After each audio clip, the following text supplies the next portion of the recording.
ओम श्री गणगणपति नमः। श्री गणेश की वंदना कर, दिन के स्वामी सूर्यदेव का सूर्यदेव की आराधना कर, इष्ट देव का ध्यान रख, गुरुजनों को नमन कर, अभिनंदन करते हैं आपका वरुण एस्ट्रो सेंटर में।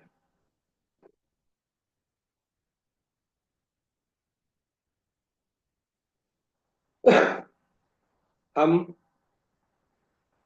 नित्य की भांति आपको के लिए दैनिक पंचांग लेकर उपस्थित हुए हैं। यह 6 भागों में है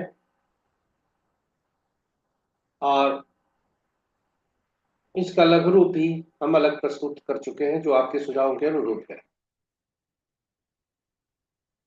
लघु रूप का अंग्रेजी वर्जन भी प्रस्तुत करने की का सुझाव आया है, जिस पर हम कार्यरत हैं और शीघ्र लघु पंचांग का अंग्रेजी रूप हम लेकर आपके समक्ष उपस्थित होंगे। तो देर न करते हुए चलते हैं दैनिक पंचांग के पहले भाग में। इसके पूर्व की हम चलें, आपको ये बताते चलें कि यहाँ पर इस प्रस्तुति में डेटा जो भी प्रयुक्त हुए हैं वह दृक पंचांग से लिए गए हैं, छवि गूगल से ली गई है और आप तक हम YouTube के माध्यम और सौजन्य से इस प्रस्तुति को पहुंचा पाने में समर्थ हो रहे हैं। तो आज 20 अप्रैल 2025 का पंचांग आपके समक्ष ले चलते हैं। बने रहिए हमारे साथ अंत तक। पहले भाग में आपको ले चलते, स्वागत है आपका। ये पहले भाग, दिनांक 20 अप्रैल 2025, माह वैशाख, कृष्ण पक्ष, 1946 क्रोधी, 2082 कलायुक्त, विक्रम संवत, सूर्योदय 5:22 पर, सूर्यास्त 6:15 पर, दिशा सोल पूरब है।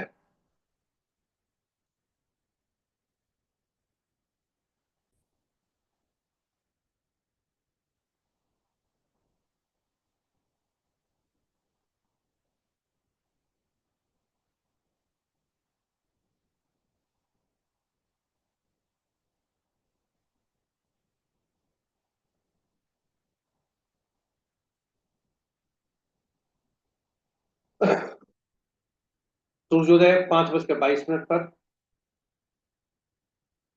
सूर्यास्त 6:15 पर, दिशा सोल यहाँ बताते चले। Sunrise 5:22 AM, sunset 6:15 PM। दिशा सोल पश्चिम है, फिर भी यदि पश्चिम दिशा में यात्रा करना पड़ा तो यात्रा में शुभता बनाए रखने के लिए घी या दलिया का सेवन कर यात्रा करें। पंचांग के पांचों अंक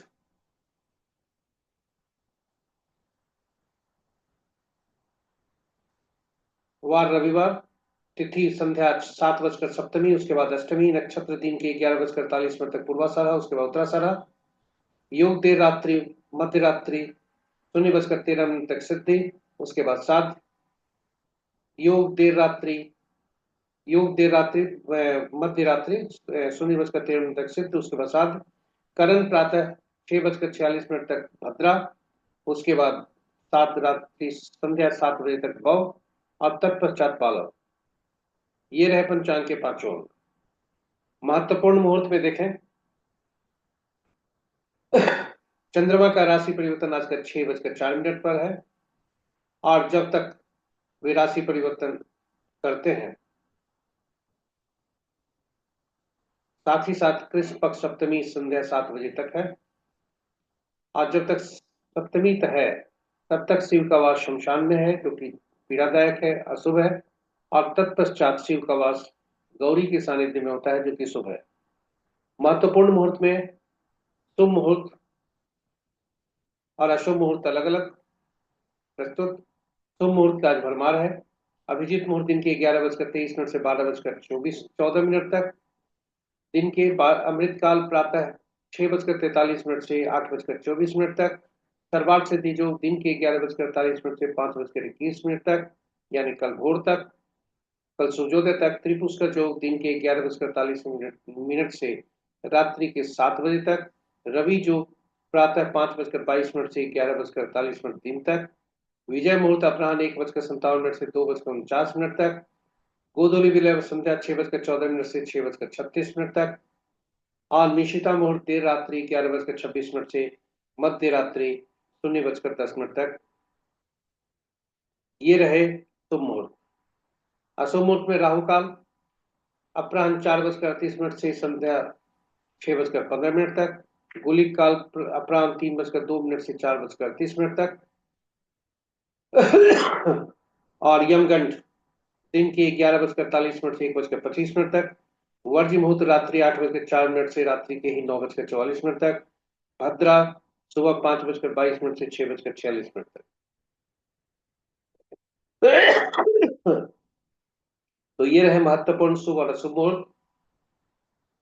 ग्रहों की आकाशीय स्थिति को देखें तो चंद्रमा संध्या 6:04 तक पर अपने वर्तमान के धनु राशि से शनि देव के मकर राशि में प्रवेश करेंगे, जहां वे शत्रु की राशि में होंगे।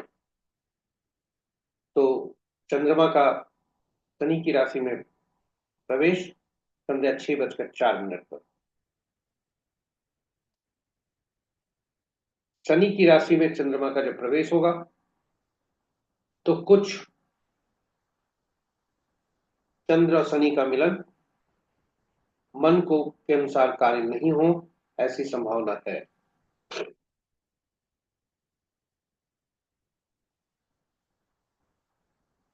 या मत यह भी कहें चंद्रमा बहुत तेज चलते हैं, शनि धीमे चलते हैं। और यही वजह है कि मन चाहे कोई किसी चीज का तुरंत परिणाम का, चंद्रमा उसे थोड़ी धैर्य के लिए प्रेरित करते हैं। तो ग्रहों की आकाशीय स्थिति को देखें। मित्र राशि में 4 ग्रह, शत्रु राशि में 1 ग्रह, सम राशि में 4 ग्रह और अपनी राशि में कोई भी ग्रह नहीं है। इस प्रकार यदि हम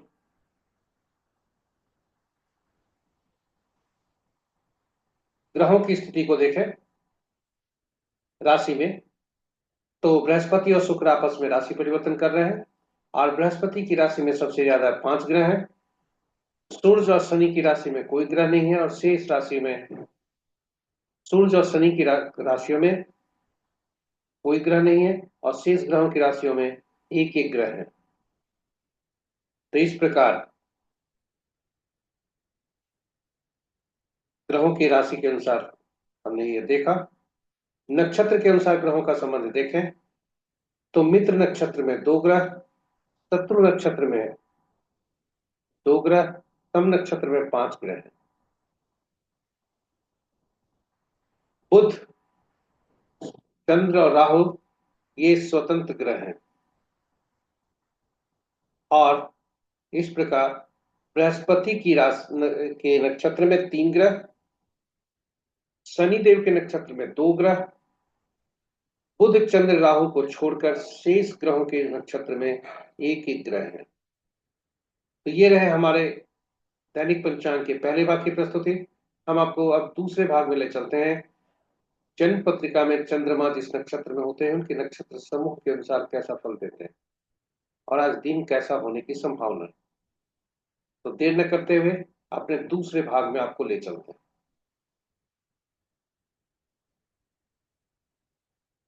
यह एक नए रूप में है जिसे ताराबल हम प्रतिदिन प्रस्तुत किया करते थे। 9 तारा चक्र का ही यह रूप है। 9 तारा चक्र इस पर और हमने अलग से प्रस्तुति YouTube में वीडियो डाला है, चूंकि इसकी उपयोगिता काफी अधिक है दैनिक जीवन में। और 9 तारा चक्र यह बताता है कि व्यक्ति का जीवन विभिन्न नक्षत्रों में कैसा होगा, कैसे परिणाम होंगे, दशा कैसी होगी, महादशा कैसी चलेगी, वह जीवन के बारे में बताता है। और 9 तारा चक्र यह भी बताता है कि आपके संबंध विभिन्न व्यक्तियों से कैसे होंगे या विभिन्न व्यक्तियों का संबंध आपके साथ कैसा होगा।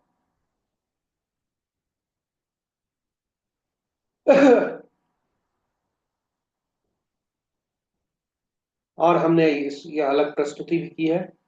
और उदाहरण स्वरूप कुछ देवताओं का, कुछ अन्य लोगों का हमने नवतारा चक्र आपके समक्ष प्रस्तुत किया था कि कैसा संबंध है। भगवान राम, हनुमान, सीता आदि की हमने का नक्षत्र हमने प्रकाशित किया था कि कैसे आपस में कौन किसके लिए कितना उपयोगी है, और वह आपके लिए प्रस्तुति अलग से है। इसको जरूर देखें, यह आपके लिए ज्ञानवर्धक होगा।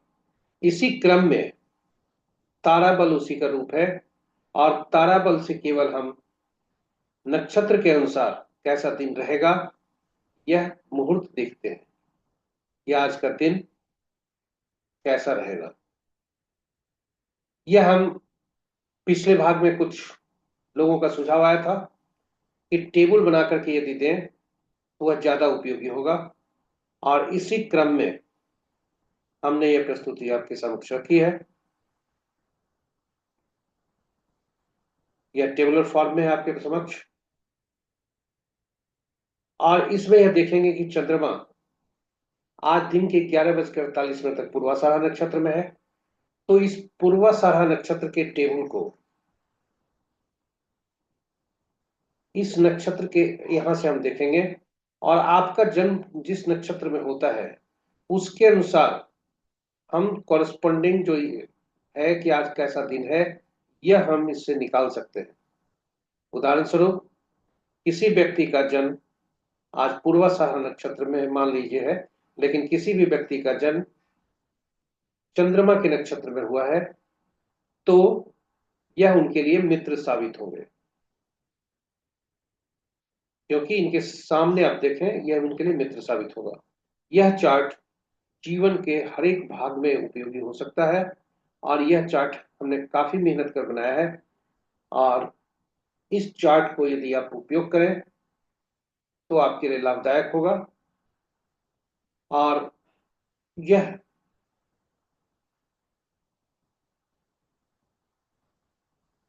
इस चार्ट से हम देख सकते हैं कि किसी भी व्यक्ति को, कोई भी व्यक्ति केवल अपना जन्म नक्षत्र का देखता है तो उससे यह पता कर सकता है। संक्षेप में यहां बता दें, कुल 27 अगर नक्षत्र होते हैं तो 27 नक्षत्र, और चूंकि ग्रहों के मन नक्षत्र हुआ करते हैं इसलिए 27 नक्षत्र को 3 श्रेणी में रखा गया, और 3 श्रेणियों में रखकर प्रत्येक नक्षत्र को के पहले ये को नंबर संख्या को पहले ग्रह से उसको जोड़ा गया।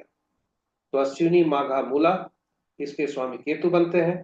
तो अगर हम ये देखें कि हमारा और पहला गिनती जब हम शुरू करते हैं जन्म पत्रिका के जन्म नक्षत्र से, तो जैसे उदाहरण के लिए यदि हम चंद्रमा में जो व्यक्ति जन्म लिया, यदि हम चंद्रमा में देखें तो यह जन्म नक्षत्र है, इसका यहाँ पर जन्म नक्षत्र है, और यह जो है इसके लिए जन्म का फल देगा। दूसरा नक्षत्र जो होता है शुभ फल देता है। तीसरा, पांचवा और सातवां ये ये खराब फल देते हैं, और इसलिए इसी चार्ट्स के अनुसार बनाया गया है। तीसरा, पांचवा, सातवां हमने यहाँ पर नीचे में परिभाषा भी डाली है कि उसका फल क्या होगा।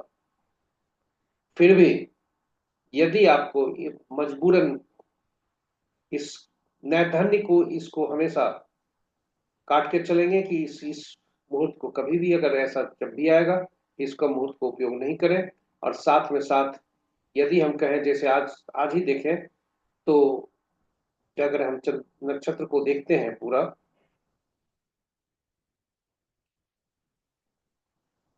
तो आज मृगशिरा, चित्रा और श्रविष्ठा नक्षत्र में जो जन्मे होंगे उनके लिए बहुत खराब समय है।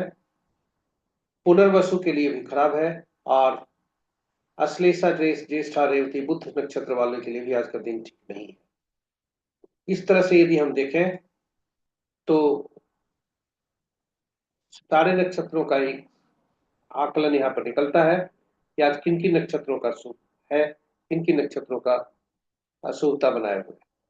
यदि 11:48 के बाद का देखें तो अश्विनी, माघा, मूला में व्यक्ति ने जो जन्म लिए होंगे उनके लिए शुभ नहीं है।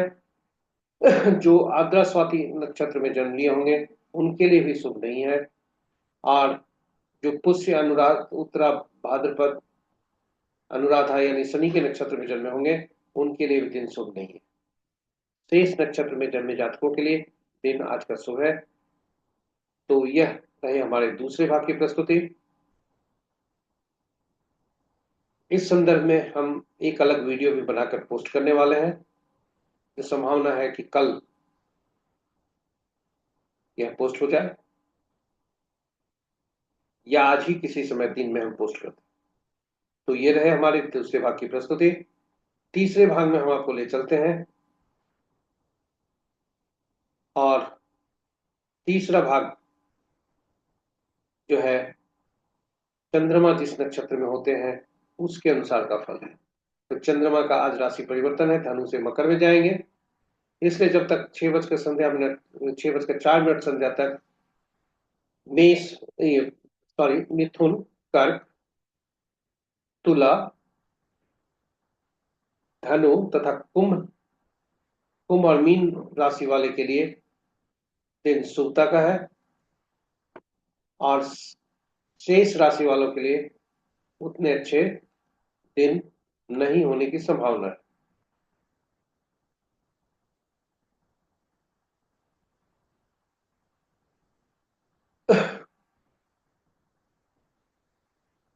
और 6:04 के पश्चात जब चंद्रमा मकर राशि में होंगे तो मेष, कर्क, सिंह, वृश्चिक, मकर और मीन राशि वालों के लिए दिन शुभ होने की संभावना है। शेष राशि वालों के लिए दिन शुभ होने की संभावना नहीं है। थोड़ा सावधान रहने की आवश्यकता है। तो ये रहे हमारे दैनिक पंचांग के तीसरे भाग की प्रस्तुति। हम आपको ले चलते हैं चौथे भाग में।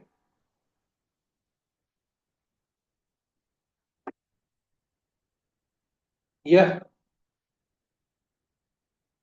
सूर्य के यह लगन के अनुसार है। सूर्य जिस राशि में होते हैं उनके अनुसार है। सूर्य अभी मेष राशि में उदय लगन में है और इसलिए उनके अनुसार यह फल है। तो राशियां तीन प्रकार की होती हैं, स्थिर, अस्थिर और द्विस्वभाव। अस्थिर राशि में वैसे कार्य किए जाते हैं, वैसे मुहूर्त होते हैं जो जिनका काम घूम घूम कर एक स्थान पर टिक कर नहीं होता है। जैसे कोई ठेला वाला हुआ, कोई इस तरह से घूम घूम कर यात्रा करे, कन्वासिंग हुआ घूम घूम कर, वाहन चलाने वाला। तो ये सभी के लिए अलग अलग मुहूर्त हैं। तो ऐसे कार्य भी हो सकते हैं जो स्थिर जगह पर करने को हो, ऐसे मुहूर्त जो स्थिर होकर करने का है। और तो ऐसे के उदाहरण उसके लिए अलग मुहूर्त है।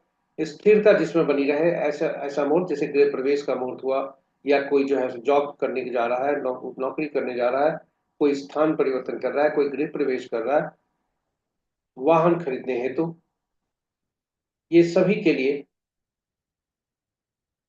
मुहूर्त अलग अलग है। और इनके लिए मुहूर्त हमने अलग से बनाया है और साथ में ये संकलित डेटा किया है जो दोनों काम जिससे हो सके। यानी किसी को मार्केटिंग करनी है तो कुछ देर मार्केटिंग करेगा और उसके बाद फिर रिपोर्टिंग करेगा बैठ के ऑफिस में। या कोई ऐसा काम है जैसे ठेला वाला दिन में ठेला बेचता भी है, ऐसा ठेला वाला भी है, और रात में शाम में कहीं फिर स्थिर होता है और एक जगह फिर बेचता है। तो ऐसे भी लोगों के लिए है जहां अस्थिरता और जड़ता दोनों हो। तो वैसे लोगों के लिए अलग मुहूर्त है। साथ ही साथ मुहूर्त तत्व के अनुसार होता है कि उसका कार्य कैसा है, ऊर्जा वाला है या यात्रा से रिलेट कर रहा है या वाणी से संबंध है। तो उनके लिए सभी के लिए मुहूर्त अलग अलग हमने बनाया है। आशा ही कि विश्वास करते हैं ये आपके लिए उपयोगी होगा, क्योंकि ये डेटा संकलित कर और इसे नित्य अपडेट कर आपके समक्ष हम प्रस्तुत किया करते हैं। तो ये रहे आज के 20 अप्रैल रविवार का उदय लग्न के अनुसार कब शुभ मुहूर्त है। अब हम आपको लेकर आए हैं दैनिक पंचांग के 5वें भाग की प्रस्तुति में। यह चौघड़िया मुहूर्त इसे कहा जाता है, जो शुभ और अशुभ समय को दर्शाता है कि अवधि, अभी तक हम दिन देख रहे थे, अवधि कौन सा है, कौन सा कार्य उपयुक्त करने के लिए कौन सी अवधि होती है। लगन मुहूर्त में हमने अवधि देखा था, तत्व के अनुसार, राशि के अनुसार, आपके कार्यों के अनुसार, और आप किस कौन से कार्य करने हैं उसके नेचर के अनुसार। किंतु यहां पर हम देख रहे हैं कि किस कार्य को करने हैं और इस कोई विशेष कार्य को करने के लिए विशेष मुहूर्त कौन सा है। यह विशेष कार्यों के लिए है। और उदाहरण स्वरूप किसी को सरकारी विभागों में काम में है, वहां का काम शुभ हो, इसके लिए अलग अलग मुहूर्त है। उद्वेग मुहूर्त इसको बोलते हैं। विद्या लाभ से संबंध है तो लाभ चौघड़िया से उसका उपयोग करते हैं। इस पर चूंकि चौघड़िया की उपयोगिता अधिक है दैनिक जीवन में, और यदि हम कभी किसी मुहूर्त को उचित मुहूर्त को नहीं देख पाए, नहीं ढूंढ पाए, तो कम से कम हमें चौघड़िया मुहूर्त जरूर देखना चाहिए। और चौघड़िया मुहूर्त की महत्ता और इसकी उपयोगिता को देख के मद्देनजर हमने YouTube पर अलग प्रस्तुति रखा है, अलग पोस्ट डाला है, जिसमें हिंदी में है चौघड़िया की उपयोगिता और अंग्रेजी में है यूटिलिटी ऑफ चौघड़िया। संक्षेप में यहां बताते चले, यह प्रस्तुति जो हमने डाला है वो आपके लिए ज्ञानवर्धक होगा और उपयोगी होगा, उसे जरूर देखें। संक्षेप में हम यहाँ बता रहे हैं कि कुल दिन के 8 प्रहर होते हैं, रात्रि के भी 8 प्रहर होते हैं, इस तरह 16 प्रहर होते हैं। तो दिन का चौघड़िया 8 होता है, रात का चौघड़िया भी 8 होता करता है। किंतु साप्ताहिक दिन 7 ही होते हैं, इसलिए 7 ही चौघड़िया का नामकरण हुआ है। और 8वां चौघड़िया जो होता है वह पहला चौघड़िया की ही पुनरावृत्ति हुआ करती है, दिन में और रात में भी। तो पहला चौघड़िया जो होता है वही अंतिम चौघड़िया वो करता है, और सप्ताह के 7 दिनों से संबंध हर चौघड़िया का है। और उन सप्ताह के 7 दिन के स्वामी 7 विभिन्न ग्रह बनते हैं, और वे 7 विभिन्न ग्रह 7 विभिन्न कार्य करने के लिए अधिकृत है। इसलिए कहा जाए कि सभी चौघड़िया विशेष कार्य करने के लिए ही उपयुक्त होते हैं। और चौघड़िया का उपयोग करते समय, चौघड़िया मुहूर्त का उपयोग करते समय हम यह सुनिश्चित जरूर कर लेंगे कि यह हमारा जो चौघड़िया हम जो उपयोग करना चाहते हैं वह कहीं दिन का यदि चौघड़िया है तो वार वेला, काल वेला या राहु काल से जैसे अशुभता से अतिव्याप्त न हो, और रात्रि का चौघड़िया काल रात्रि जैसे अशुभता से अतिव्याप्त न हो। यदि वह है तो उस खास चौघड़िया को हम त्याग कर देते हैं, बाकी चौघड़िया का उपयोग करते हैं। तो आज का चौघड़िया देखें, आज दिन रविवार है। रविवार का संबंध सूर्य से है, और इसलिए सूर्य का संबंध उद्वेग चौघड़िया से है, और यह सूर्य का सरकारी कार्यों के लिए उपयुक्त हुआ करता है। तो 5:22 से 6:59 तक से शुरू होता है, और चूंकि उद्वेग चौघड़िया से आज दिन का आरंभ होता है, उद्वेग चौघड़िया से दिन की समाप्ति भी होती है। लेकिन संध्या का जो उद्वेग चौघड़िया है वह राहु काल से ग्रसित है। इसी तरह दिन का अमृत चौघड़िया वार वेला से ग्रसित है, और काल बेला से काल चौघड़िया ग्रसित है। तो ये रहे हमारे दैनिक पंचांग की अंतिम प्रस्तुति, 5वीं प्रस्तुति चौघड़िया मुहूर्त पर। यह बहुत ही उपयोगी है। आप हमारे वीडियो को देखें जो चौघड़िया की उपयोगिता और यूटिलिटी पर अलग अलग बनाया है, और फिर इसे देखा करें। यह आपके लिए उपयोगी होगा ऐसा हमारा विश्वास है। हम चलते हैं अब दैनिक पंचांग के अंतिम भाग में। अंक ज्योतिष के अनुसार आज के दिन की शुभता कैसी है। स्वागत है आपका अंक ज्योतिष के अनुसार दिन की शुभता में। तो यहाँ बताते चले कि हम पूर्व में भी हम ये बताते आए हैं कि अंक ज्योतिष में एकल अंक बनाकर ही अंकों का प्रयोग किया जाता है। और जब हम कभी भी एक से कोई भी अंक संख्या यदि उसमें एक से ज्यादा अंक हो तो उसे सभी प्रयुक्त हुए अंकों को जोड़कर एकल अंक बना लेते हैं। 1 से 9 तक का होता है। शून्य का उपयोग नहीं होता है कि क्योंकि शून्य अनंत को दर्शाता है। और यदि कोई शब्द हमारे पास है तो शब्द में प्रयुक्त हुए अक्षरों का अंकीय मूल्य हम उसमें परिवर्तित करते हैं उस शब्दों को उनके अंकीय मूल्य से। और तब जो अंक हमारे पास आते हैं उन अंकों के समूह को जोड़कर एकल अंक बना लेते हैं। और तब हम किसी चीज की विवेचना और फलित करते हैं। इसी प्रकार हम अंक ज्योतिष में, जो कि आसान है समझने में और उपयोग करने में, हम फलित निकालते हैं। तो चलते हैं आज की प्रस्तुति पर। आज का दिनांक 20/4/2025 है। तिथि को जब हम जोड़ करते हैं तो 2 और 0 है, जो कि 2 होता है। और तिथि माह और वर्ष को जोड़े तो वह 6 होता है। यानी आज 2 और 6 का कॉम्बिनेशन है। मूलांक आज का 3 का 2 बनता है और भाग्यांक 6 बनता है। तो विभिन्न तिथि में जन्मे जातकों के लिए उनका मूलांक जो है और आज का भाग्यांक, उससे हम संबंध देखते हैं। और तब देखते हैं आज का दिन कैसा होने की संभावना है। जो व्यक्ति हमारे सप्ताह भर के की प्रस्तुति को देख लें तो वह समझ सकते हैं कि उनका मूलांक क्या है और भाग्यांक क्या है, और उसके अनुसार प्रतिफल क्या होने की संभावना है। जहां भी शत्रुता है, स्ट्रगल लाइफ वहां बनी रहती है। और तब आता है हमारे मोबाइल और नाम में सुधार की आवश्यकता। तो चलते हैं आज के प्रस्तुति में। और 1/10/1928 को जन्मे जातक जिनका मूलांक 1 है, सूर्यदेव जिनके स्वामी बनते हैं, 3 उत्तम होने की संभावना है। 3.5 स्टार मिल रहा है। सफलता का दर 80 से 90% होने की संभावना है।